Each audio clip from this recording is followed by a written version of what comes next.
gonna be a long, long time till touchdown brings me round again to find I'm not the man they think I am at home. Oh no, no, no, I'm a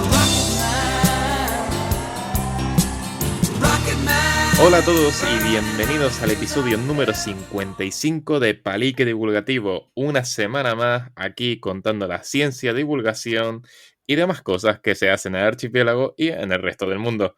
Como siempre, bueno, este podcast no podríamos tener un mejor equipo. En esta ocasión me acompaña Rafael Suárez. ¿Qué tal, Rafa? ¿Cómo va todo? Biólogo y profe de confianza, que se me olvidaba. Que no falte la presentación de siempre. Buenas noches, Dani. ¿Qué tal? Bueno, aprovecho también para darle las buenas noches a Yaret. Nada, muy emocionado por el palique de hoy. Menos que los de costumbre, pero bueno. La verdad que es súper interesante el tema de hoy. Les va a gustar muchísimo. Y nada, ahora empezamos.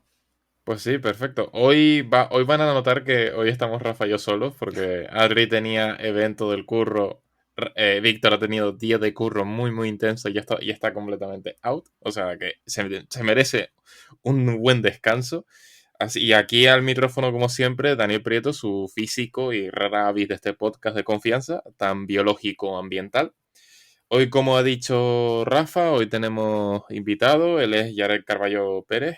Bueno, en primer lugar, bienvenido, Yared. Gracias por aceptar la invitación.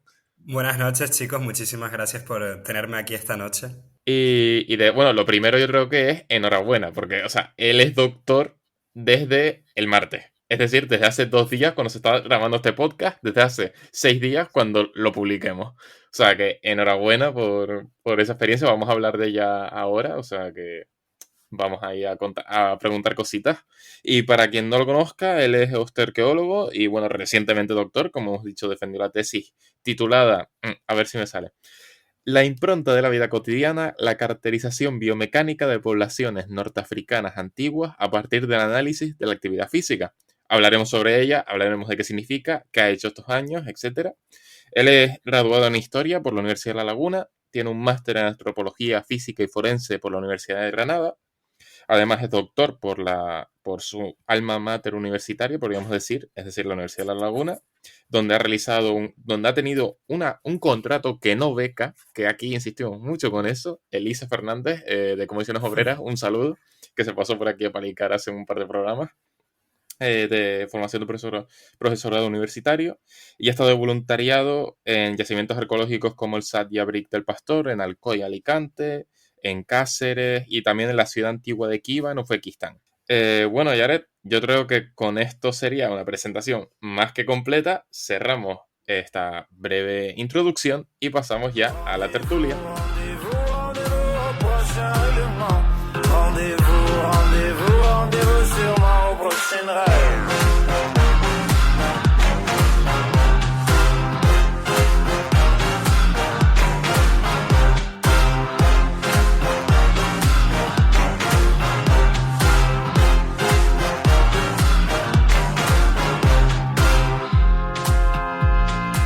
Vale, la primera pregunta que solemos hacer a todos los invitados que se pasan por aquí por Palique es: ¿qué te lleva a estudiar historia y qué te lleva luego a especializarte, pues, bueno, en arqueología?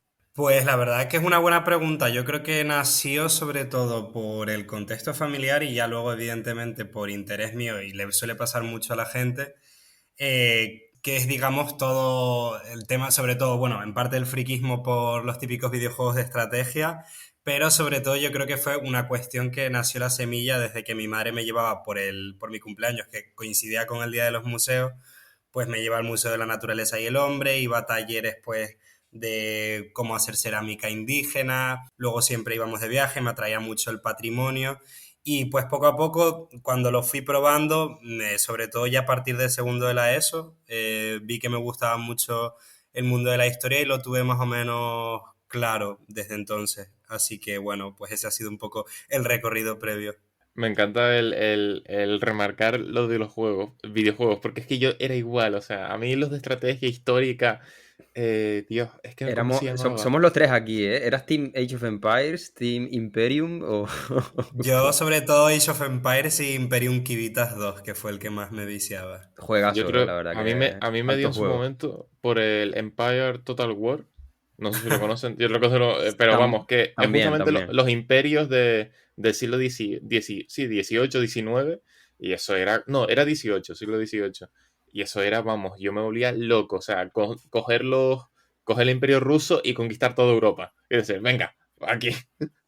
Y está Lo que muy bueno. pasa es que se pasa, pues, que nosotros nos reímos mucho de eso en historia porque ya hay un perfil, nosotros vamos un poco más allá porque al final nos interesa un poco de todo, ¿no? Pero hay un perfil muy específico de estudiante del grado de historia que suele ser ultra friki de los videojuegos de estrategia y a lo mejor lo único que le gusta se ha apuntado a la carrera por estudiar los tercios de Flandes o yo qué sé, tema de militar otomano o algo así muy concreto y como le saques de ahí es como, y al final terminan dejando mucho la carrera. Pero es bastante curioso el efecto que ha tenido los videojuegos, sobre todo yo creo que a nuestra generación y que al final ha causado que haya gente que se meta en carrera solo por, digamos, saciar su interés. Sí, totalmente. A ver, me imagino que será, como dices, algo bastante común que gente se interese por la historia, pues mediante videojuegos, películas y demás. Bueno, a mí desde siempre me ha interesado también, sobre todo a raíz de desde muy pequeñito eso, jugando a Age of Empires, a los Imperium y demás. Pero claro, la historia es muchísimo más, eso es solo una rama. Y claro, gente que a lo mejor lo único que le interesa o lo único que está un poquito así metido en el asunto de historia bélica, pues está perdiendo no sé, un 90% del resto, que también es importante, el contexto también sociocultural, cómo era la sociedad y demás. Sí, sí, no, desde luego ya es más que ese mundo actualmente, lo que es ya a nivel más académico, todo el tema de la historia bélica se ha convertido en un hombre en un ámbito muy masculino, muy tóxico y como muy también conservador quizás. No sé si ya se imaginan por dónde van un poco los tiros, ¿no? Sí. Entonces, se huele bastante a naftalina y al final, aunque mucho me guste, me he ido alejando un poco más por el tipo de gente que se suele rodear más en esos ámbitos, la verdad. Incluso he llegado a ver discusiones auténticas por Twitter. Bueno, ya sabemos que Twitter es una jungla bastante profunda, pero gente que, bueno, a lo mejor a raíz de incluso, bueno, youtubers barra influencer que se dedican a videojuegos de historia, eh, mm, criticando o rebatiendo cosas a historiadores, catedráticos en historia y doctores en historia, simplemente porque te gusta un videojuego y sabes mucho de Roma y te gusta la formación tortuga, ¿sabes? Entonces es como... entiendo por dónde vas y es algo bastante tóxico. Y lo he oído varias veces y yo quedándome flipando. Rollo, estás criticando a literalmente un doctor, una doctora en historia que se especializa a lo mejor en Edad Media, le estás criticando sobre la Edad Media a un historiador de verdad. Y es como la valentía de la gente, es como me saca un poco de quicio muchas veces. Sí, yo creo que hay un problema respecto a todas las cuestiones del pasado y es que muchas veces hay gente que lo convierte en su identidad y algo que nosotros, aunque nos apasione nuestra carrera y nos apasione lo que investigamos, siempre evitamos, ¿cómo se diría?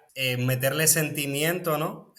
A lo que estamos estudiando porque al final eso te nubla bastante la vista y hay gente que me doy cuenta que a lo mejor le apasiona un segmento concreto de lo que considera su pasado, su identidad, y cuando ve que alguien está desmontando un mito sobre lo que él creía que era su pasado, pues se siente atacado porque siente que están atacando a propia parte de su identidad y por eso se crean esos debates tan acalorados, porque al final, en determinado momento, pues con la construcción de las naciones o de los nacionalismos, empezaron a cogerse fragmentos muy específicos y a construirse mitos sobre un periodo histórico y la gente no le gusta que le toquen esas cosas. Entonces suele ser bastante difícil hacer divulgación y muchos de mis compañeros que conozco hay gente que ha terminado dejándolo porque viene toda la maquinaria muchas veces de la derecha o de ciertos partidos nacionalistas a por la gente, porque no le gustan que le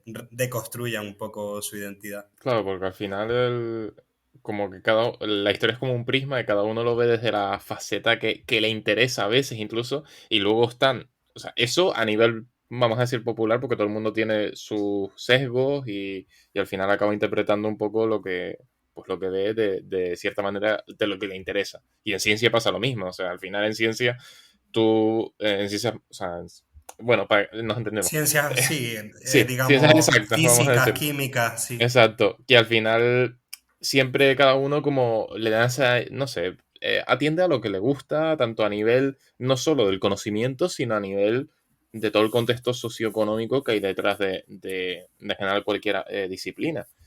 Y claro, a mí, ¿cómo es? Ahora, sé que esta no estaba en el guión, o sea, es lo que te decíamos antes de vamos a fluir. Sí. ¿Cómo es el intentar dejar todos esos sesgos en casa? Porque al final, quieras o no, siempre vas a tener un poco, interpretar la historia, atenerse a los hechos y desde una forma lo más objetiva posible. Sí, totalmente. O sea, yo, y partiendo de la base que la objetividad pura no existe, ni siquiera en ciencias puras, entre comillas, porque al final todos los métodos que escogemos vienen de lecciones propias, lo que investigamos también viene por un interés hacia un aspecto determinado de nuestra realidad. Y es verdad bueno, siempre hay un componente subjetivo. Y perdón si me estoy yendo por un poco por las ramas, pero sí quiero expresar de que siempre se suele hablar de que la historia y bueno, y también la arqueología al final es una narrativa porque es como construimos las cosas desde una cierta perspectiva y al final lo hacemos en base a preocupaciones como por ejemplo centrarse en determinadas cuestiones ahora. Antes la gente se centraba más en cuestiones de la lucha de clases, por ejemplo, a lo largo de la historia. Ahora el debate va un poco más hacia cómo se ha construido el género, la sexualidad, perspectivas decoloniales, ¿no? Aplicadas a la historia, que eso evidentemente habla también de las preocupaciones de nuestra propia sociedad y de lo que queremos divulgar.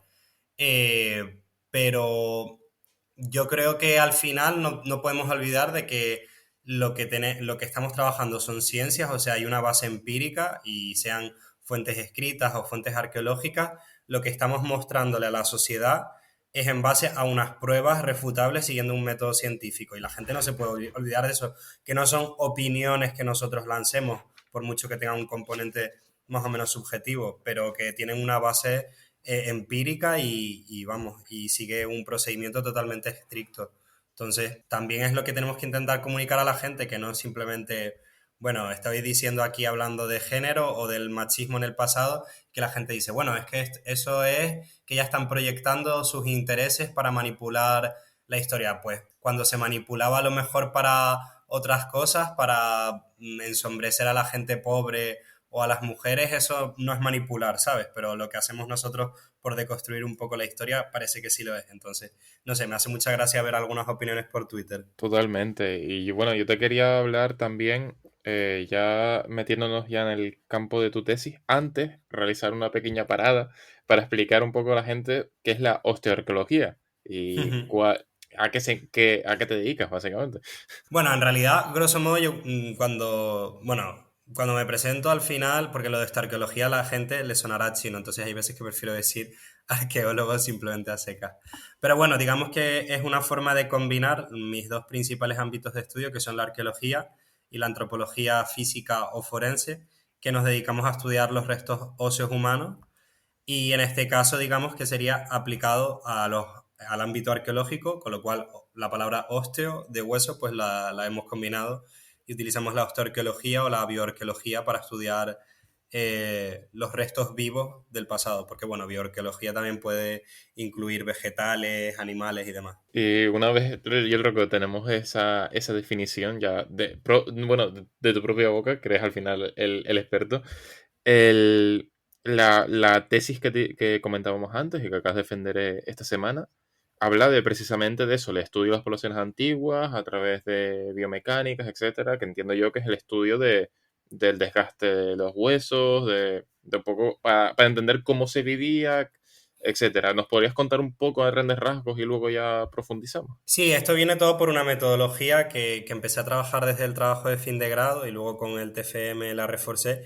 Y digamos que lo que hace estudiar es diferentes marcadores, ¿no? Que pueden ser pues las inserciones musculares, en los huesos se modifican según cuánto uses ese músculo o no.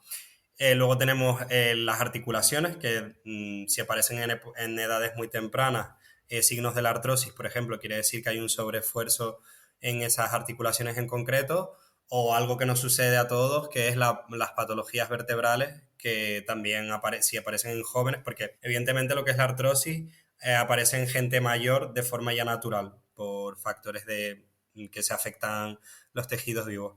Pero si aparecen en individuos jóvenes quieren decir que han tenido unas sobrecargas mecánicas. Entonces, lo bueno de esta metodología es que se puede aplicar prácticamente a cualquier ámbito donde salgan huesos humanos, o sea, siempre que ha habido humanos. Y pues yo la quise aplicar, digamos, a distintos casos de estudio del norte de África que no tuvieran nada que ver, como es el caso de Canarias o Egipto, muy separadas en el tiempo, muy separadas culturalmente, y ver si tanto las nociones teóricas que yo estaba utilizando como las metodologías, pues hablar un poco de la compleja historia que se ha generado en el norte de África, porque no es lo mismo poblaciones, digamos, más agrícolas, ¿no? Del Valle del Nilo, que las poblaciones de aquí, aborígenes canarias, que digamos que tiene un mayor papel todo el tema de la ganadería, son zonas orográficamente muy diferentes, con unos recursos muy distintos. Entonces, cómo se han adaptado esos cuerpos de forma diferente en un ambiente más o menos común, ¿no? Sí, la verdad que me parece interesantísimo que a partir de unos restos óseos se pueda reconstruir un poquito la historia de cómo estaba organizada una sociedad. Es decir, me imagino que se tomarán multitud de restos, perdón, bueno, lo que se encuentre, lo que esté disponible. Y en base a eso, pues, por ejemplo, pues los restos óseos de mujeres, pues si tienen un patrón a lo mejor un desgaste en determinada articulación, determinado hueso, pues se puede reconstruir a partir de ahí, pues, pues creemos que se dedicaban principalmente a este tipo de actividad física, de, no sé, carga de grano o de, no sé, por poner un ejemplo, ¿no? Iría más o menos así el Sí, estudio. básicamente lo que hacemos es ver perfiles biomecánicos, ¿no? Que al final la palabra esta de biomecánica es básicamente ver cómo afectan los principios mecánicos al cuerpo humano y cómo lo remodela. Y en este caso lo que hago, por ejemplo, pues si al final tienes dos perspectivas, o una estudiar a un solo individuo, intentar reconstruir qué era lo que estaba haciendo en su día a día, que bueno, eso tiene sus ciertas dificultades también, o estudios poblacionales, que es coger un mogollón de población y empezar a comparar por grupos, o sea, por grupos de sexo, por grupos de edad, por grupos de islas, por ejemplo, y eso también te habla de las diferencias que podían tener, que, pues qué población tenía más movilidad que otras, si presentan mayor desgastes en las piernas, si a lo mejor el grupo de las mujeres presenta un mayor desgaste en los músculos de la mano respecto a los hombres, pues quiere decir que tienden a hacer más un cierto tipo de actividades. Y en el caso concreto nuestro, porque una cosa es ver simplemente la evidencia física, ¿no? La evidencia empírica, lo que tiene que ver más con la medicina, pero nosotros lo que hacemos es insertarla pues en todas las fuentes que tenemos disponibles de la historia, o sea, fuentes arqueológicas,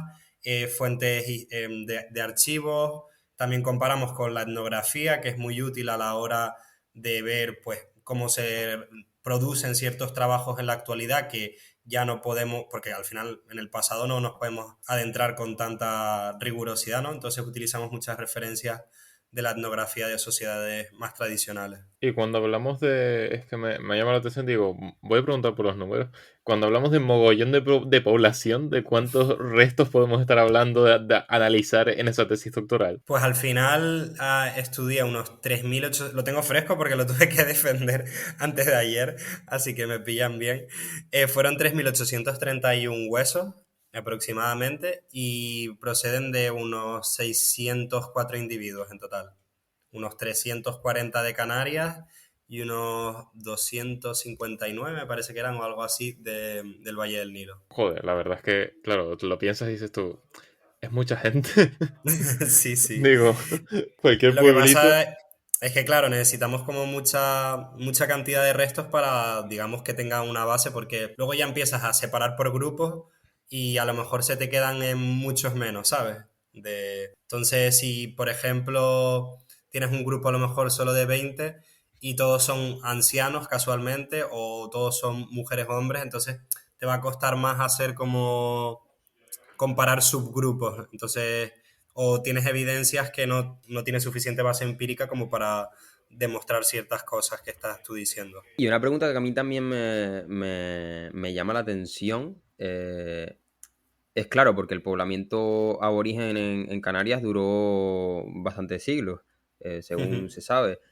Eh, ¿Se sabe si la sociedad, cómo estaba estructurada y demás, varió mucho a lo largo de este tiempo o estuvo más o menos con el mismo funcionamiento por lo que se sabe por el momento? Pues mira, eso es muy interesante lo que planteas porque el problema yo creo que ha sido es que hasta ahora la imagen que se ha ofrecido del mundo indígena de Canarias siempre ha sido como muy estática, ¿no? Como si fuera una sola fotografía y ya está. Los libros además es que lo que te dicen simplemente es, bueno, se dedicaban a esto, ¿sabes? Como algo muy genérico. Y ahora por suerte cada vez hay más estudios que se está empezando a ver que realmente hay evolución, hay diferencias temporales, son 15 siglos, hay que pensarlo, de ocupación, y es lógico que al final esta gente llega del continente y se tiene que adaptar de una determinada forma a lo que va sucediendo. 15 siglos en los que puede haber cambios climáticos, en los que empieza a haber ya en la etapa más tardía contacto con gente europea y eso les cambia también su modo de vida. Sobre todo en Gran Canaria sí que están haciendo bastantes avances porque se han visto ya incluso que se enterraban de una forma diferente según la época. Al principio en cuevas, luego aparecen de repente túmulos, después se entierran como en especies de fosas, ¿no? En las islas occidentales es un poco más difícil porque la cultura más, lo que es la cerámica, ¿no? Y todo eso como que parece que no cambia mucho, pero sí estamos empezando a ver, pues con las últimas investigaciones de mi compañero, por ejemplo, Elías Sánchez y yo, pues que hay cambios en tanto en la actividad física como en la dieta a lo largo del tiempo. Y ese cambio en la dieta, por ejemplo, estamos hablando ya de contacto bueno, con civilizaciones que venían aquí de paso. O yo qué sé. Es que claro, yo no, yo la verdad es que yo al final tengo esa imagen estática de lo que viene siendo el instituto, la escuela, lo típico que te cuentan. Pero claro, tiene sentido porque al final tú tienes. Aquí la gente seguía interactuando, seguía socializando, seguía desarrollándose. Entonces, esos cambios, etcétera, ¿es por agentes externos o por propia avance de la sociedad aborigen? Es que eso, y está siendo un tema ahora de debate, porque desde Gran Canaria hay gente que está, digamos, defendiendo la idea que puede haber a lo mejor un cierto contacto con poblaciones externas por pues un cambio, digamos, en el registro funerario, ¿no? Pero no hay suficientes evidencias porque realmente no hay materiales, digamos, directos que, pues, por ejemplo, época medieval, ya estamos rozando casi que vengan del continente. Entonces, yo francamente, aunque bueno, me lo podrán rebatir quizás en el futuro, pero de momento yo creo que con las evidencias que tenemos, creo que son más bien cambios internos, de que esta gente se va adaptando mejor al medio en el que vive, controla mejor pues la vegetación en la que se mueve, los productos que hay, las materias donde están, y pues sus estrategias van cambiando y ellos traen también productos de fuera, como es el tema de la cebada, ¿no? Toda una serie de especies de cereales y de animales que han traído de fuera y se van adaptando mejor a la zona y pueden a lo mejor generar estrategias diferentes. En el caso de La Gomera, por ejemplo, lo que se está viendo es que al principio, sobre todo, pues por la tesis de mi compañero Elías, y también en Tenerife lo que he visto yo es que tuvo que ser un periodo bastante duro al principio porque es donde aparecen los niveles de actividad física más altos. Y en el caso de La Gomera, pues seguramente se están apoyando en recursos costeros. Claro, tú imagínate llegas a una isla que no sabes lo que pasa, como yo que sé, cualquier película de náufragos, ¿no? Imaginémonos. Pues al final te quedas cerca de la costa, tiras más quizás de lo que es el tema de los mariscos, ¿no? Lapas, burgados y todo ese tipo de elementos y ya luego a medida que va avanzando el tiempo, como que va bajando el estrés físico y parece que se van apoyando más en lo que es proteínas animales, o sea, de animales terrestres me refiero, o sea, más bien como si fuera carne de cabra o de oveja o de cerdo, de lo que tuvieran. Claro, sí, porque es lo que estaban comentando antes. La imagen que se tiene de la sociedad aborigen aquí en Canarias es como muy, eso, muy estática, y yo creo que gran parte de la población piensa que, bueno, que sí, que estaban aquí, pero realmente no sabe que estuvieron tanto tiempo. Claro, tú hablas de 15 siglos y, por ejemplo, si tú lo contextualizas a Egipto, es prácticamente medio imperio egipcio en transcurso temporal y, si no me equivoco, es más de lo que abarcó el imperio romano. Bueno, Sí, imperio, república, reino, se entiende. Claro, durante esa época, durante ese periodo, estas civilizaciones cambiaron muchísimo, evidentemente. Además, es que es totalmente lógico. Pero por algún tipo de motivo, no sé si a lo mejor porque se tiene la imagen de una sociedad mucho menos desarrollada, parece que aquí no pasó nada, ¿no? Sino, bueno, ellos vivían con sus animalitos, con sus pielecitas y ya está. Y no hacían nada, no cambiaba, era siempre lo mismo. Claro, yo me imagino que, claro, como estabas diciendo, al principio pues tuvo que ser duro, y luego ya se irían acostumbrando, pues asentando los cultivos, la ganadería, también un poco conociendo cómo era el clima de aquí de Canarias, que tiene tantas particularidades, los ciclos para cultivar y todo eso. Yo veo que tiene toda la lógica del mundo, y creo que estaría bien también concienciar a la gente de que aquí había una cultura que era rica, que tenía sus características y que fue evolucionando a lo largo del tiempo. claro, yo creo que el problema aquí ha sido es que esta gente se quedó, digamos, aislada y los cambios que se sucedieron son mucho más sutiles que los que se ven en el continente, ¿no? Que se pasa, pues prácticamente en el norte de África con todo el tema del proceso de la romanización. Luego llegaron las poblaciones con el tema de la islamización, la Edad Media. Se dan cambios históricos como muy bruscos, muy marcados y que, bueno, han sido más o menos fáciles de estudiar, sobre todo lo que es la zona del Mediterráneo. Pero aquí es que estamos en una zona mucho más marginal, ¿no? Incluso tampoco se conoce muy bien lo que está sucediendo en la costa justo de enfrente, que no se ha estudiado mucho. Y claro, lo de aquí encima está aislado, ¿no? Del resto del continente. Entonces, pues yo creo que ahí ha sido mucho más difícil de estudiar y lo que tenemos que hacer es buscar qué estrategias tenemos para que, bueno, que hay bastante interés de la población, yo creo. Lo que pasa quizás, lo que hay que hacer es desmontar los mitos que tiene la gente, porque la mayor parte de la imagen que se ha construido del aborigen o del indígena canario ha sido, para la población ha sido a partir de libros como el de Natura y Cultura de las Islas Canarias, ese libro que tiene casi todo el mundo en casa, y son clichés realmente que se han ido arrastrando desde el siglo XIX básicamente, y como que lo que estamos haciendo nosotros no acaba realmente de calar en la población, salvo en 4 personas que a lo mejor sí se interesan más activamente, y eso también se debe a un problema, digamos, de cómo funciona la ciencia en sí y la dificultad que parece o te tienes que centrar o en investigar o en divulgar, porque la gente que se dedica a investigar lo tiene muy difícil realmente a la hora de tener suficiente tiempo para ponerse a divulgar y viceversa. Si estás todo el día divulgando, no tienes suficiente tiempo para publicar, no te puedes adaptar a este sistema capitalista científico, ¿sabes? Que es una putada. Entonces, yo creo que hay que buscar un formato de interacción entre, sobre todo, gente también periodistas, que yo creo que juegan un papel muy importante y que hay veces que falta como comunicación, ¿no? Sí, yo quería hacer un breve inciso. Ahora hablamos del tema de investigación, que también es un mundo la investigación aquí. Eh, es que leí esto hace ya varios meses, y lo he leído varias veces. ¿Cómo se debe llamar a los pobladores de Canarias? Porque claro, hay gente de siempre, pues los guanches. Y luego hay gente, bueno, yo estaba hablando de aborígenes, tú comentabas indígenas. ¿Cómo es el término más correcto históricamente para denominarlo? Yo la verdad es que honestamente no creo que haya un término más correcto, ¿sabes?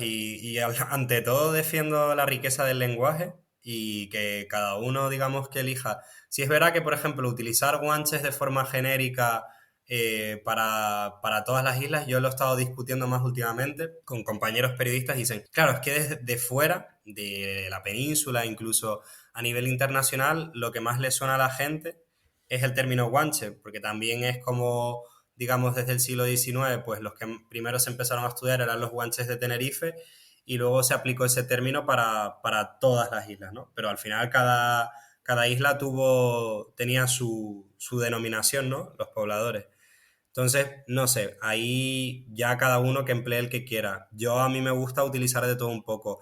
Amasigues me parece un canario amasigues, ¿no? Porque al final no deja de ser población amasig que se adaptó, generó una cultura en las Islas Canarias y pues, yo qué sé, canario amasigues o aborígenes, indígenas, todos ellos, o nativos, me parecen términos que he empleado y que tampoco hay que ponerse muy tiquismiquis por cómo porque luego la gente se pone también con unos debates en ese sentido que yo digo, ¿para qué? Y justamente lo que comentabas ahora, etcétera, del Canario Masic y de ese aislamiento que has remarcado durante varias de las intervenciones, para la gente sobre todo, porque claro, los que estamos, bueno, para la gente de aquí que no, pues que no lo sepa, y para la gente de fuera, porque es verdad que sorprendentemente con lo canario que somos y cómo remarcamos eso, nos escuchan bastante de fuera, digo yo, ok. Decirte, bueno, si explicaras un poco cómo llegó esa gente aquí, o sea, cómo llegaron aquí los aborígenes canarios a las islas y por qué ese aislamiento luego posterior. Pues a ver, yo creo que con las evidencias que hay en día te pondría a contarte las teorías que habían, pero me parece eso ya liarme mucho. Pero bueno, habían cosas muy locas. Y yo creo que con las dataciones que hay disponibles, ¿no? Las más fiables que hay ahora, sin meterme en muchas polémicas, porque ha sido un campo bastante polémico, eh, yo creo que en un determinado momento de la historia se empieza a producir pues el tema de la conquista romana del norte de África, sobre todo después de que se acaba la Segunda Guerra Púnica, que es esa guerra en la que Cartago acaba destruida y digamos que Roma se empieza a hacer como sobre las posesiones del norte de África de la cultura cartaginesa o púnica.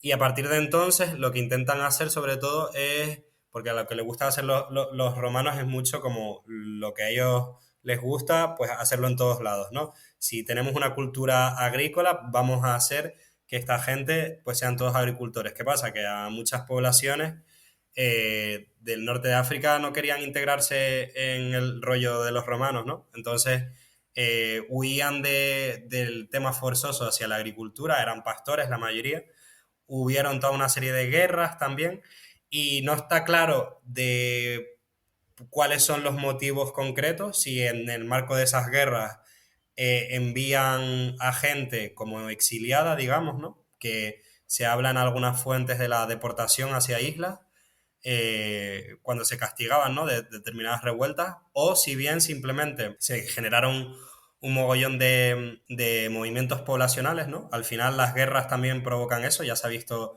con el caso de Siria, la gente huye de la guerra, intenta buscar zonas mejores en las que vivir y poco a poco yo creo que fueron pasando por la cordillera del Atlas y por el valle del Drac, que es un río que viene a desembocar muy cerca de aquí, y pues empezaron a ocupar las zonas costeras y claro, de la costa pues se ve muy cerca a Canarias, entonces ya era una zona que seguramente se conocía porque hubo un periodo de exploración previo, aparece Canarias mencionado en algunas fuentes antiguas de Plinio, de, bueno, un monarca que es el que se casó con la hija de Cleopatra, envió una expedición aquí y entonces ya se conocían, ¿no? Las islas. Entonces, pues, ¿por qué no a lo mejor poblarlas? Porque esta gente está claro que fuera por deportación o fuera, digamos, por exploración, venían con idea de asentarse aquí porque se trajeron a todo el paquete, digamos, ¿no? El full combo de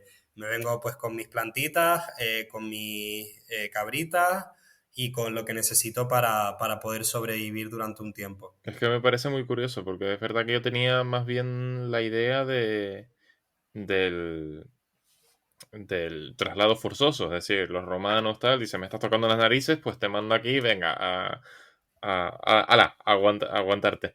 Entonces, claro, el rollo de eso, de refugiados, de guerras, Claro que al final creo que lo vemos, ahora con Ucrania o con Siria, lo vemos como con algo tan actual y es una cosa que se sigue repitiendo a lo largo de la historia en multitud de ocasiones, todos esos traslados Y que, claro, como la historia tiene en el público general y sobre todo en cierto sector que comentamos antes al principio, esa fama tan bélica de únicamente la parte político-militar, todos esos traslados se omiten en muchas ocasiones y claro, cuando dices tú, no, es que esto pasó en el Imperio Romano también había traslados por guerra, porque claro, ahí, digo, ahí hay gente afectada, civiles en medio.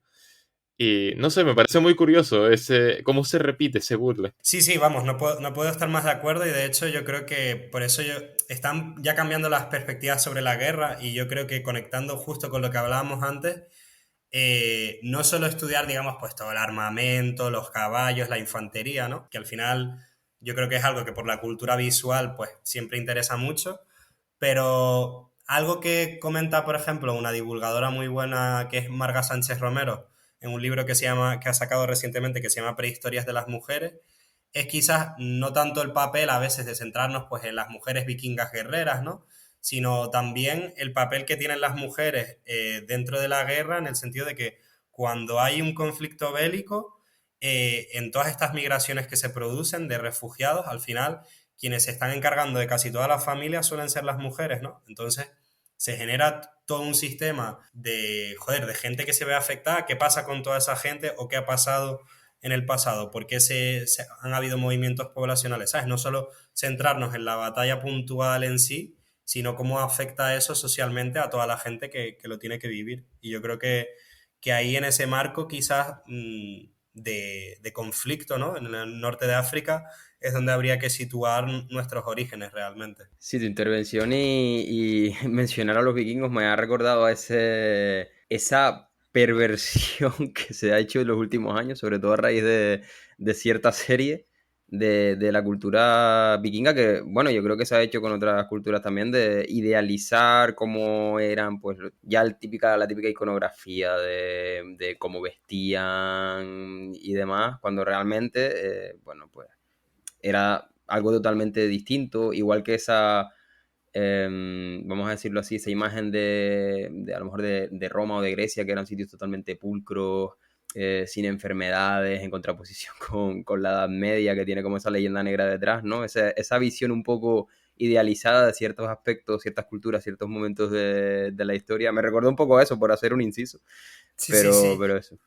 No, sí, es un mundo súper interesante y esta chica Laia, por ejemplo, que se dedica desde Valkyries Vigil todo el tema de la divulgación sobre el mundo vikingo, me parece espectacular y bueno, también Puto Miquel lo ha hecho con algún que otro vídeo y es que al final se ha construido como toda esta mitología, bueno, nunca mejor dicho, pero mitología me refiero en cuanto a construcción de mitos sobre los vikingos, que bueno, a mí me flipa la serie, inciso, no quiere decir, igual me vicio a todo lo que tenga que ver con los vikingos, aunque sea de Thor o de lo que sea, del God of War, Ragnarok, Valhalla y demás.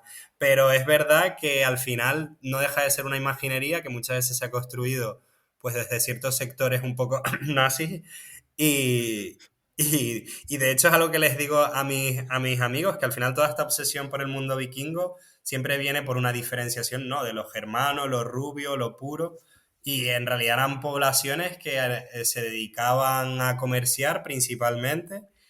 Es verdad que hicieron racias y demás, pero que no dejan de ser comerciantes que llegaron hasta incluso a la península ibérica y pues también a Constantinopla y intercambiaban productos.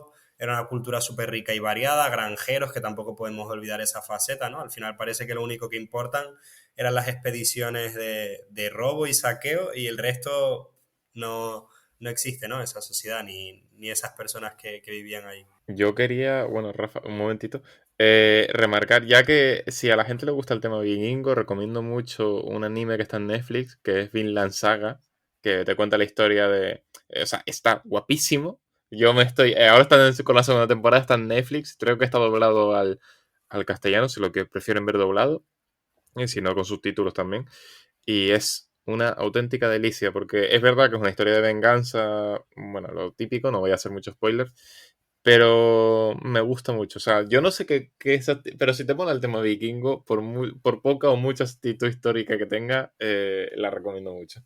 No, y que hay que separar también de lo que nos gusta como mera fricada, ¿no? Quizás a lo que ya es, digamos, más un interés científico. Yo qué sé, a mí la gente se me pone, ay, es que Indiana Jones no es un ejemplo de arqueólogo, tal, no sé qué. Yo, joder, pues a mí realmente fue un poco lo que al final me motivó a terminarme metiendo en arqueología, igual que todo el mundo de Lara Croft. No es que sea para nada, es una imagen idealizada, ¿no? De todo el tema de la arqueología, pero a muchos nos ha impulsado y nos ha animado a meternos en este mundo. Así que al final hay que aprovechar a veces a la fantasía, ¿no? Como si sirve para potenciar el interés en algunas ramas científicas, pues ¿por qué no? Sí, sí, totalmente. O sea, en mi caso, pues, con Parque Jurásico, pues Total. totalmente lo mismo, que bueno, sé que Dani también le, le marcó. Sí, sí, me gusta. Es que, uf. Y claro, luego te puedes poner, no, pero es que es imposible reconstruir material genético tan antiguo, ¿no? Es que los dinosaurios pues no eran así anatómicamente, tenían plumas, no sé qué. Bueno, vale, sí, pero que la peli está guapa, marcó.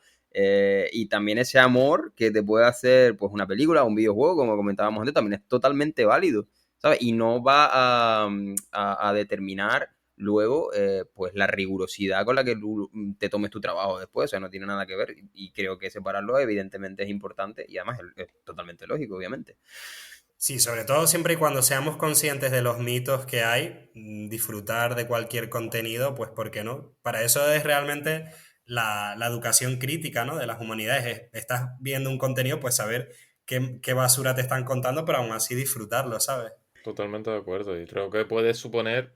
Es que, por ejemplo, yo creo que una cosa que he hecho en falta en las asignaturas de historia es precisamente la visualización de eso, porque creo que no hay nada mejor en el instituto, por ejemplo.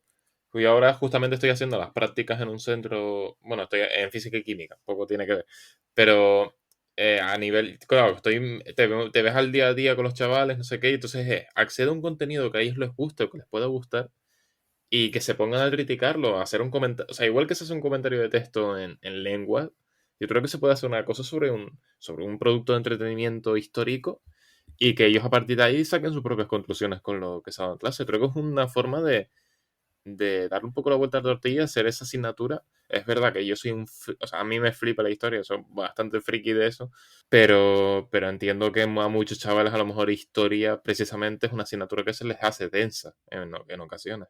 Es que al final, yo creo que la mayor parte de la educación, ¿no? Al final solo se ha quedado un poco desconectada de las generaciones nuevas y únicamente en historia a lo mejor pues enseñan una serie de hechos en base a textos o ciertas evidencias y yo creo que con lo rico que se ha generado ahora el ambiente a nivel divulgativo, utilizar sobre todo entornos digitales, pues por poner un ejemplo, todo lo que son los últimos juegos de la saga de Assassin's Creed han sacado un modo específico para didáctica que se puede utilizar con licencia gratuita en los institutos y que simplemente sirve para explorar ciertos elementos sobre una cultura o un momento histórico a partir utilizando el propio mapa del Assassin's Creed y me parece una genial idea porque al final muchos libros solo los enfocan a, yo qué sé, pues a una guerra o a una revolución o no sé qué y a lo mejor creo que nos tenemos que centrar más en coger un momento y ver cómo vivía la gente, porque al final las relaciones humanas es un poco lo que enriquece, ¿no? Lo que ayuda a entendernos de por qué somos ahora así, porque hay cierta gente que vive de una determinada forma y pues adentrarte en el mundo de la agricultura en una época o adentrarte, yo qué sé, en un sistema religioso concreto para ver que nuestra mente era diferente. Al final yo creo que se trata de educar sobre todo en diversidad, que yo creo que es lo importante. Diversidad humana, diversidad biológica y que la gente entienda que esos valores de diferencia son lo que nos hace más ricos, no más pobres realmente. Uf, es que ese tema daría para mucho. Yo creo que, sobre todo, es que, joder, es que en realidad yo te doy toda la razón, la verdad, porque al final es lo que decíamos antes, de que la historia se repite, de que la historia, de que nos permite aprender incluso sobre nosotros mismos, ¿sabes? Que no solo aprender sobre nuestro pasado, sino sobre el punto en el que estamos y hacia dónde vamos. Y creo que no solo en el ambiente, es que estamos, bueno, el político-militar, sino además en el social, en la diversidad, lo que comentabas. Y bueno, volviendo un poco, no sé si Rafa quería añadir algo. No, no, yo simplemente recordar con rabia todos estos momentos en los que se ha publicado algún juego, pues de historia directamente o indirectamente y sale los de siempre, el colectivo de siempre a criticar. Es que hay una mujer, las mujeres no existían hace 2000 años y cosas así. Es como, tío, pero por el amor de Dios, ¿tú en qué mundo vives? Nada, me da mucha rabia ese tipo de comentarios, incluso que ha llegado a algunos juegos tumbarlos y hacerle boicot y es como, por el amor de Dios, o sea, hay que, por favor. Pero bueno, era simplemente la puntualización esa. No, y es todo un campo, la verdad. Bueno, tampoco quiero liarme mucho con eso, pero me hace gracia porque cuando se trata, digamos, de visibilizar a colectivos que han sido invisibilizados comúnmente, pues eso lo llaman manipulación, pero no que la mayor parte de sagas históricas, novelas o películas sean exclusivamente centrados por un colectivo masculino, blanco y principalmente con historias heterosexuales, ¿no? Al final, eso no es obviar la historia. El resto no existía para ellos, para su perspectiva. Entonces, quizás lo que hay que pensar es que hay que buscar narrativas más diferentes, que al final yo creo que es lo que está interesando, ¿no? Porque al final lo mismo de siempre aburre. No, es que eso es una conspiración de la Agenda 2030 y Sí. todo el rollo, y eso, esa cosa Los de comunistas. homosexuales y bisexuales, ¿no? Eso está inventado ahora, que esto es conspiraciones todo. Ay, Dios, es que yo flipo con esos discursos, te lo juro. Llega un punto en el que digo, es que ¿para qué vas a estar discutiendo con esta gente si no vale? O sea, es que, ay Dios. Y hablando justamente por cambiar un poco, bueno, no cambiar demasiado, pero cambiarlo un poquito, el tema de el papel de la mujer guanche en la sociedad aborigen. Si nos podrías contar un poco de esto, y yo creo que está interesante porque hace poco salió un artículo también del diario.es hablando de precisamente del machismo en la sociedad, del estudio en sociedades antiguas, etcétera.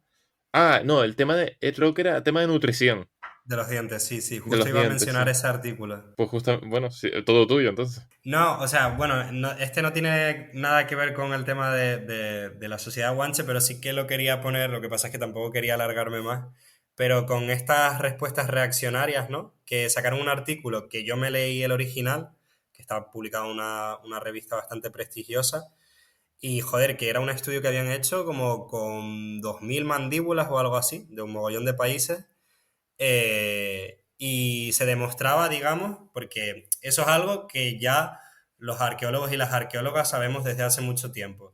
Y es que los hombres en el pasado recibían mejor atención dietética que las mujeres. Normalmente los hombres siempre se ve que... Y eso en Canarias sucede igual. En muchos de los casos vemos que a partir del destete los hombres reciben mejor nutrición, sobre todo carne, mientras que la dieta de las mujeres es más vegetal, pero presentan más signos de anemia y de desnutrición. Y esto es lo que estaba reflejando este estudio. No estaba contando realmente algo nuevo, lo que pasa es un dato muy interesante, además con una muestra súper alta, porque era sobre todo de la Edad Media, es que se demostraba que los países donde había mayores diferencias entre hombres y mujeres en el pasado, en la Edad Media, son los países en los que actualmente hay más desigualdades de género. Entonces, digamos, también es un factor explicativo de por qué, de que digamos que la desigualdad de género que tenemos hoy en día se ha ido construyendo a lo largo de un tiempo muy prolongado.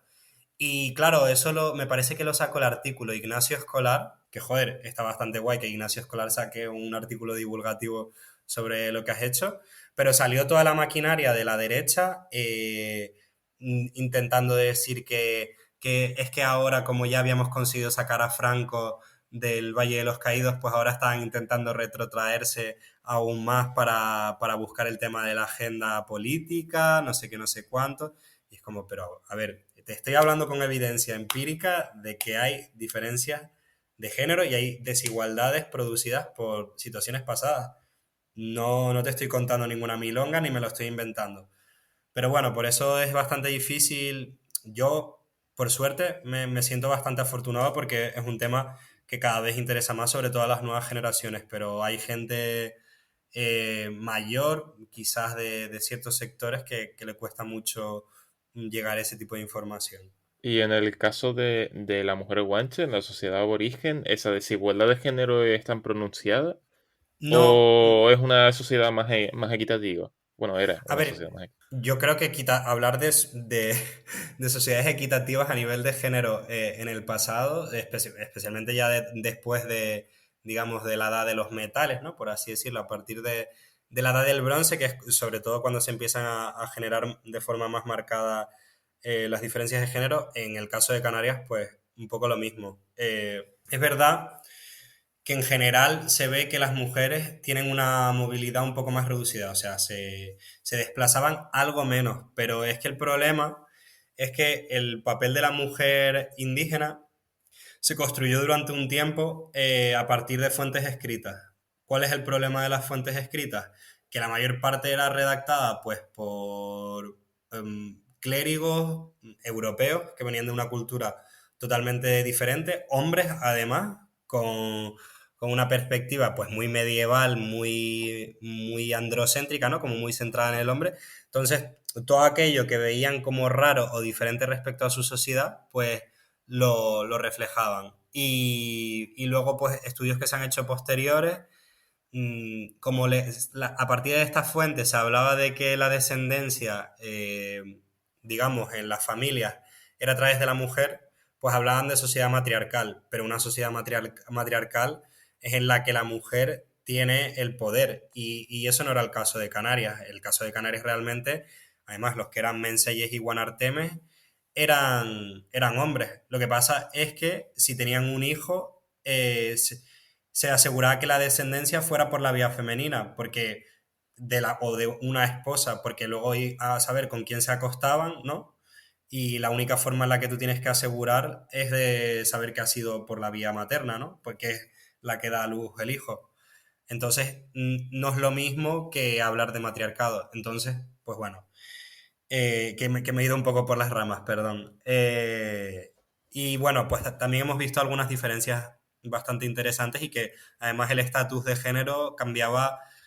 No hay una mujer indígena, ¿no? No hay como una sola sociedad, sino que vemos que hay variaciones insulares, variaciones regionales y también en el tiempo las diferencias de género en la propia historia de Canarias cambiaron. Sí, lo que comentaba ahora es a modo de duda. Eso sería más bien una sociedad más que matriarcal, matrilineal, ¿no? Sí, exacto, exacto. Que es una diferencia. De hecho, yo alguna vez he buscado sociedades matriarcales en general en el mundo.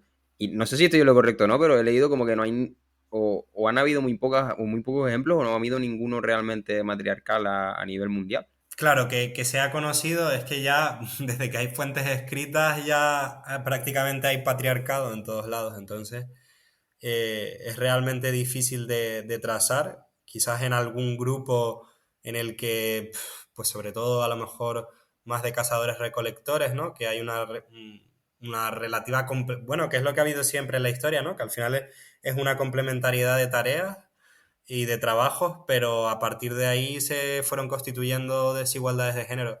De hecho, algo que he visto con la tesis es que, por ejemplo, en el Neolítico, todavía cuando se estaban empezando a domesticar las cosas, digamos que las mujeres tenían mayor capacidad de trabajo, que ya a medida que se va constituyendo el Estado en Egipto, pues ahí los hombres van tomando como un papel más activo en actividades especializadas y las mujeres como que cada vez se va limitando más sus desplazamientos y eso nos está hablando también de la institucionalización del patriarcado. Aunque en el caso de Canarias parece que se produce una situación contraria, que es bastante interesante. Joder, la verdad que yo creo que daría para un segundo palique, o sea, es una cosa que para mí está siendo un auténtico placer escucharte, de verdad, o sea, me está encantando. Y ya para ir cerrando esta tertulia, para que no se nos haga muy tarde, te queríamos preguntar ya a modo de cierre y de curiosidad, Ujú. quitando las sociedades que has estudiado, en las que te has especializado, ¿qué sociedad del pasado te gustaría estudiar? Pues, ay, me lo pones muy difícil porque siempre he tenido bastantes dificultades a la hora de decidirme. Es O que en me gusta. plural, si quieres nombrar varias Sí, también. sí, sí, no. Me gustan muchos casos de estudio. Me gusta, sobre todo últimamente, me gusta mucho lo que son las sociedades íberas que están en contacto con fenicios y poblaciones púnicas. Me gusta también mucho las sociedades del Renacimiento y bueno, algo que me fliparía yo creo que es todo el tema de Japón en época medieval, porque hay trabajos súper interesantes, ya no tanto centrados en lo típico, pero incluso de lo que hice yo de actividad física hay un artículo publicado comparando pues la actividad física en los huesos de samuráis versus trabajadores en minas de sal. Y vamos, que yo digo, ojalá pudiera ser algo así. Joder, qué pasada. Y es que justamente lo que has de citar lo de la sociedad, porque a mí me dio hace un año o dos muy fuerte por el periodo Edo y por el Sengoku, el de los reinos combatientes, que es justo el anterior. Bueno, sí, no, no es reino. Bueno, Sengoku, el periodo Sengoku, que es como de guerra de... No me acuerdo qué era en japonés, pero bueno. Hay unas novelas de un español, novela histórica, que es David B. Navarro. No, David B. Gil, perdón. El guerrero bajo la sombra del cerezo, 8 millones de dioses y bueno, y una tercera, pero de verdad son novelas basadas, que el contexto histórico es el Japón feudal. Por favor, léanselas. O sea, sobre todo 8 millones de dioses, que te cuenta la historia de un monje jesuita de Toledo, que el tío fue de misión a Japón, de misión religiosa, aprendió japonés, se integró con los japoneses allí y se volvió a España. Y entonces lo mandan de vuelta al Japón feudal a investigar una serie de asesinatos de monjes jesuitas. Así que por favor, de verdad, o sea, yo hoy me estoy pasando con las recomendaciones, pero están muy, muy, muy guay. Sí, sí. Y sí, No, igual lo mismo, de temas así, digamos, como estábamos hablando de videojuegos, Ghost of Tsushima también refleja muy bien todo lo que es el contexto agrícola en un periodo de contacto pues con todo el tema de la invasión del Imperio Mogol y demás, que además me parece una cronología que no ha sido tan tratada para la historia y que está súper bien que lo hayan llevado, digamos, a un formato en el que puedas interactuar con el paisaje y con las culturas del pasado, así que a mí me encantó la verdad en ese sentido. Lo tengo pendiente y si ya me lo recomiendas tú, pues más todavía, ¿eh? Pues sí, totalmente. pues con esta recomendación, entonces damos por cerrada esta parte de tertulia. Nada, recordar que ahora tenemos un episodio cortito de Palique Geek, que es una serie de entrevistas que hicimos en el cuarto Congreso de Jóvenes Investigadores de Canarias. En este caso, hoy tenemos a una experta en paleobotánica, María del Tristo. Esperamos que disfruten mucho de esa breve entrevista que nos concibió. Y nada, con esto cerramos tertulia y como ya hemos dicho, pasamos a un nuevo episodio de Palique Geek.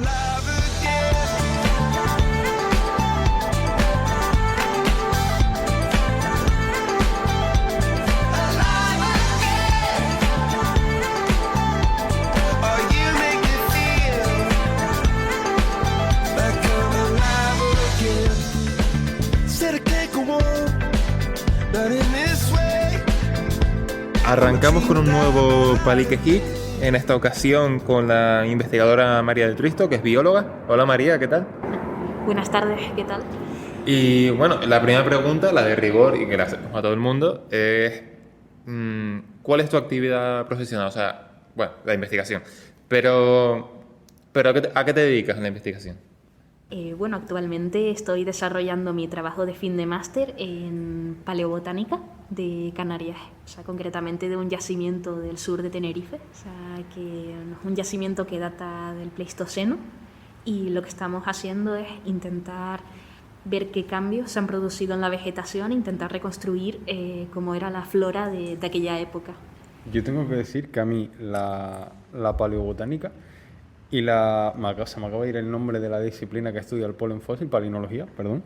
Es una disciplina que me flipa, pero porque te permite ver, o sea, hay estudios, ¿no? De ¿realmente sabemos cómo eran los ecosistemas o estamos viendo cómo son los ecosistemas con los datos que tenemos de hace 500 años, por ejemplo, que fue cuando se llegó cuando llegó la conquista y todo esto y se dató? Entonces, la paleobotánica me parece una disciplina increíble por eso mismo, ¿no? Porque te permite ver muchísimos millones de años más atrás y ver cómo era de verdad el ecosistema y no hace 500. Yo como general de biología no tengo ni pajorera idea, entonces para mí cualquier cosa es como, wow. Y yo creo que, bueno, la siguiente pregunta, no sé si quieres hacer tú, Adri, o... Bueno, pues a todo el mundo, ¿no? Le estamos pidiendo una anécdota de le haya ocurrido, ¿no? Mientras ha estado investigando y pues queríamos conocer la tuya. Bueno, anécdotas hay bastantes, pero no son memorables en sí, así que Bueno, una que le des cariño, que te apetezca, la primera que se te venga a la cabeza, aquí libertad absoluta. vale, bueno. No tiene mucho que ver con plantas fósiles, ¿vale? Fue de una campaña para recolectar caracoles, o sea, que fue organizada por la IUCN y el área de paleontología de la UL. Y bueno, estábamos en la zona de Masca, más o menos, creo que era el barranco de Carrizales, y estaba con mi directora del TFM, y bueno, casi nos arriesgamos por ahí buscando caracoles, y bueno, al final nada. Es que se va esos Menos mal. barrancos ahí en Masca. Y bueno, perdón, no sé hablar. El investigador que hemos tenido antes nos dejó una pregunta bastante curiosa. Y bueno, te pregunta que cuándo te sacaste el carnet universitario, porque en su caso tardó bastante sacárselo, y si aprovechaste mejor los descuentos que ofrece. Bueno, o sea, yo me lo saqué con un mes de retraso más o menos en primero de carrera. Y bueno, descuentos aquí en Canarias, que yo sepa, pocos. Probablemente haya vivido engañada durante años, pero... No, Yo, yo el sí cine. estoy igual. Yo estaba Yo, pensando en el la cine. U, digo, nuestro carnet de estudiante. Yo, el cine y por la biblioteca, y tengo que decir que fui el único rata que se lo sacó, o sea, desde que pudo, te lo juro. Yo tardé bastante. Yo tardé bastante en sacármelo y creo que fue lo único que lo he usado es para el parking. Ya está, es lo único que le veo utilidad, porque Es los lo descuentos único, es como, sí. eso es un fantasma. Es lo único para lo que no lo he utilizado. Bueno, y para terminar, queremos saber cuál es tu pregunta que le dejas al siguiente investigador. Vale, sí. Pues con respecto a esa pregunta, me gustaría preguntarle si alguna vez ha recibido algún comentario desmotivador de algún profesor de primaria o secundaria que pudiera afectarte o que te hiciera elegir el camino que has seguido como investigador o investigadora. Ya, esa pregunta Esa es buena. profunda y muy buena. Esa es muy buena porque es verdad que ha habido bueno, yo por suerte no, pero compañeros míos de carrera y tal que dice, no se te dan las matemáticas, no te dedicas a la física, no sé qué. Como, tío, cállate un rato. Pues muchísimas gracias por pasarte por aquí, por los micrófonos de Palique. Ha sido un placer y esperamos que el proyecto te vaya muy bien. Te canto, quiero que sepas cuánto me haces bien, me haces bien, me haces bien. Basta ver el reflejo de tus ojos en los míos, cómo se lleva el frío, me haces bien. Y bueno, después de haber disfrutado de otro episodio de Palique Hic, esperamos que les haya gustado esta entrevista, que les haya gustado este programa. Lo primero, Yaret, darte las gracias porque te contactamos ya hace un par de semanas. Yo vi el artículo en el periódico y dije, hay que invitarlo, o sea, y si puede ser en la semana de que defienda la tesis, digo, hay que invitarlo, o sea, que estamos muy, muy agradecidos porque aceptaras, esperamos que hayáis disfrutado. Y de verdad, o sea, una auténtica pasada. Tu investigación, la charla, a mí me ha encantado el programa.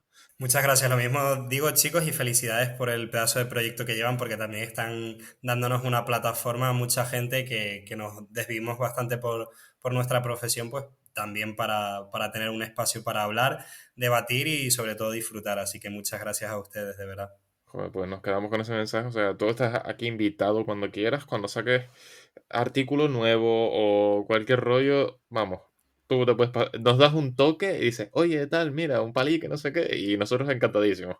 O hablar O sea, de cualquier bobería, de lo que vamos, ustedes vamos. No sé, prefieran. aquí sí. las boberías la Es el especialidad del espíritu, podcast. el espíritu de Palique. No, yo la verdad es que he flipado, o sea, me ha encantado. Muchísimas gracias, o sea, súper, súper interesante en todos los sentidos. Y una de las muestras de que ha sido súper productivo, que se nos han quedado algunas preguntas en el tintero, que bueno, ya las tendremos reservadas para un segundo Palique, que da para mucho. Entonces, nada, muchísimas gracias, Yaret, de verdad, súper interesante. Yo creo que a los oyentes les va a encantar, como a nosotros. Y nada, obviamente está más que invitado para otra ocasión para seguir charlando. Cuenten conmigo. Pues con esto, oyentes, nos vamos. Terminamos aquí el episodio número 55 de Palique Geek. Recuerden que, y Dios, iba a decir que el lunes estará disponible, pero claro, ya no lo hacemos en directo, o sea, perdón. Nada, esperamos que disfruten. El próximo lunes, a eso de las 6 de la tarde, estará un nuevo episodio disponible en todas sus plataformas habituales. La próxima semana, si no me equivoco, y si todo va según lo planeado, tenemos invitada, en este caso. No me voy a adelantar mucho porque luego se queda un poco cojo. O sea que, bueno, si todo va bien, tenemos invitada. Y nada, de verdad, muchísimas gracias por seguir ahí, por apoyarnos semana tras semana, por escucharnos, por dejar sus me gusta, sus comentarios en Twitter. Les leemos, interactuamos con ustedes, o sea que, de verdad. Y Dios, esta semana mucha gente ha subido capturas del móvil escuchando el podcast. Y a mí, eso, tanto a mí como al resto del equipo, nos pone el corazón muy blandito. O sea que si quieren seguir haciéndolo, pueden seguir haciéndolo, de verdad. Es una auténtica gozada saber que nuestro trabajo se disfruta y se escucha. O sea que muchísimas gracias a todos. Y nada, finalmente, pues eso. Nos vemos la próxima semana con un nuevo Panic Divulgativo. Adiós. I can't wait to know. What do you think about things? Believe it, I will